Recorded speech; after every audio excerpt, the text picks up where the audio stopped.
itu orang yang enakan apa iya aku mau, tapi ternyata aslinya dia itu kayak banyak sesuatu yang emang harus dikorbankan dibalik aku mengucapkan iya itu kayak gitu. Terus masalahnya itu kayak orang makin nuntut bukan yang aku ngerti, dia terus malah bilang iya padahal tubuhnya minta istirahat kayak gitu. Dan lama-lama dia sadar selama ini dia sibuk memenuhi keinginan hidup orang lain tanpa memperhatikan diri sendiri kayak gitu. Terus di sini kakak mau ada ice skating nih. Di sini kalau misalkan kalian tinggal jawab tolak atau terima kayak gitu ya. Nah kalau misalkan nanti kakak bilang pada kayak misal kalau misalkan kalian ini ntar kalian jawab cepat tidak lebih dari 3 detik kayak gitu ya. Bareng-bareng kayak langsung rasa gitu loh. Tolak terima gitu ya gitu. Ntar kalian jawabnya langsung ya kayak jangan lebih dari 3 kayak misal aku kasih contoh ditawarin makan pedas banget tolak, ditawarin makan loak terima gitu. Jadi kalian kayak iya spontan kayak gitu. Yuk 1, 2, 3. Misalnya kalian diajak kerja kelompok di tengah malam, menurut kalian itu harus ditolak apa diterima? Oke. Yang kedua, diminta ganti tugas tiket padahal sudah capek. Lalu diminta bantuan teman kerjain tugas mendadak. Diajak nongkrong tapi besok kalian tuh ada kegiatan lain gitu pagi-pagi. Diminta minjemin uang kecil tapi nominalnya. Oke. 1, 2. Alasannya terus kalau diajak ikut challenge TikTok gitu misalnya.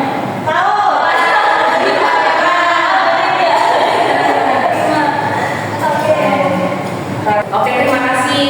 Jadi di sini kalian tuh kayak bisa kadang ya orang tuh memberikan jawaban kayak misalnya kita senang banget kayak gitu.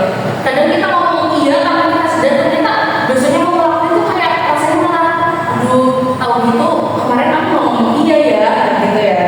Ya terus terima kasih banget nih kalau pertanyaan yang kedua, permainan yang kedua nih, aku mau tahu perasaan kalian nih. Apa sih yang biasanya buat kalian tuh merasa bersalah ketika kalian tuh ngomong tidak kayak gitu? Biasanya kalian apa ngomong tidak tuh karena takut digimanain apa gitu? Takut nanti gak temenin. Takut digimanain.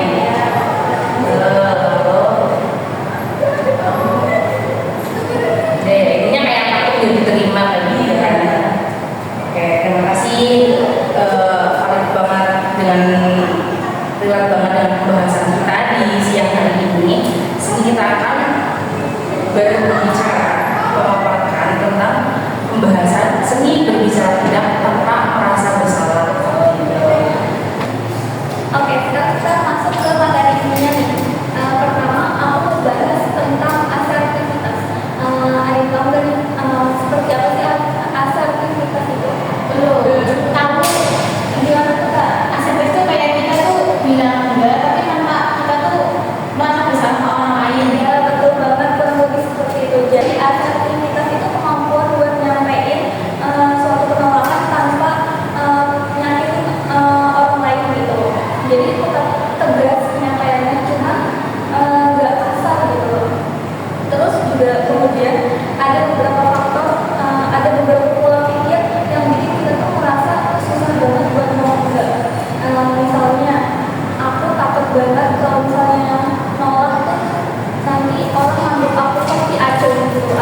tiga tanda kamu itu sulit menolak. Nah, yang pertama yaitu selalu merasa bersalah. Nah, biasanya kalau setelah menolak permintaan orang lain itu biasanya kalian kayak selalu merasa aku bersalah, aku tuh bersalah ya kalau misalkan nolak ajakan orang lain kayak gitu. Padahal itu tuh kita tuh nggak bersalah gitu loh. Nah, yang kedua yaitu ada menyetujui sesuatu hanya untuk menghindari konflik. Jadi kayak gini, misalnya kalian mengiyakan aja kayak kesini yuk kesini iya kayak gitu. Dan untuk menghindari konflik kayak takutnya nanti temen aku jadi kayak sinis ke aku lah ini itu kayak gitu loh. Jadi kalian itu mengiyakan itu hanya untuk menghindari konflik aja. Lalu yang ketiga yaitu lebih memikirkan perasaan orang lain. Nah, kalau kita misalkan selalu mengedepankan perasaan orang lain, selalu mengedepankan orang lain, lalu kapan diri kita akan kayak punya waktu kayak gitu loh. Nah, terus ya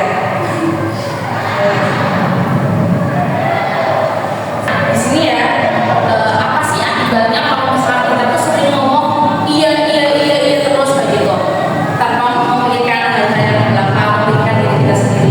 Nah, biasanya akibatnya tuh kita akan merasa terbebani, energinya terkuras, terus lalu dan akhirnya muncul perasaan kesal. Dan disitulah biasanya sering kayak stres kayak gitu loh. Nah, seperti yang tadi udah disampaikan sama rekan saya ya, dan di sini tuh kayak gimana sih tidak yang kiranya tetap menjaga hubungan, tetap biar supaya kayak aku tuh enak aja sama teman aku kayak gitu. Nah, terus biasanya tuh kita kayak dianjurkan kita memberikan alasan kayak misalnya gini, kayak misal kamu diajak pergi malam-malam. Nah, terus mungkin di situ kamu bisa ngomongnya kayak gini, aku nggak bisa, mungkin kita bisa besok kayak gitu. Jadi kamu ngomong tidak, tapi kamu memberikan opsi lain kayak gitu. Di ngasih alasan kenapa tidak bisa, tapi kayak kamu nggak perlu yang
yang penting tuh apa namanya, sikapnya tetap tegas dan nggak harus merasa bersalah untuk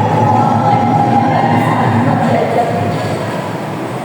Oke, jadi menolak ajakan orang lain, belajar mengatakan tidak itu bukan berarti kita tuh acuh ataupun kayak gak peduli sama orang lain. Di situ tuh aslinya kayak di situ kita harus menetapkan pembatasan dan gitu loh. Kita harus menetapkan mana sih yang harus kita prioritasin kayak gitu. Jadi kayak bukan semata-mata kita acuh, tapi kita juga belajar untuk menghargai diri sendiri kayak gitu. Dan menolak dan berkata tidak pun enggak kayak nggak selamanya itu buruk kayak gitu loh. Kan itu kayak kita juga bisa menghargai diri kita sendiri kayak gitu. Dari materi yang kakak sampaikan di depan, semoga bisa menjadikan kalian pribadi yang lebih bisa menetapkan batasan terhadap diri sendiri dan orang lain, terus kayak bisa lebih menghargai diri sendiri, terus bisa bisa memilah dan memilih mana sih yang prioritas, mana sih yang bukan kayak gitu. Semoga ini bermanfaat buat kita semua. Sekian dari kami, banyak salah dan kurangnya.